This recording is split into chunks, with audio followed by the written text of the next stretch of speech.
सनद नाजिल नहीं की, और उसको भी कि अल्लाह के बारे में ऐसी बातें कहो जिनका तुम्हें कुछ इल्म नहीं। और हर एक उम्मत के लिए मौत का एक वक्त मुकर्रर है,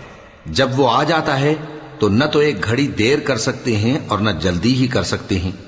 ए बनी आदम, हम तुमको ये नसीहत हमेशा करते रहे हैं कि जब हमारे पैगंबर तुम्हारे पास आया करें और हमारी आयतें तुमको सुनाया करें तो उन पर ईमान लाया करो, कि अब जो शख्स उन पर ईमान लाकर अल्लाह से डरता रहेगा और अपनी हालत दुरुस्त रखेगा तो ऐसे लोगों को न कुछ खौफ होगा और न वो गमनाक होंगे। और जिन्होंने हमारी आयतों को झुटलाया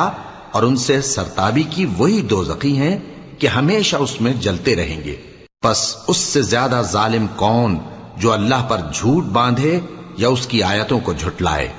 उनको उनके नसीब का लिखा मिलता ही रहेगा, यहां तक कि जब उनके पास हमारे भेजे हुए फरिश्ते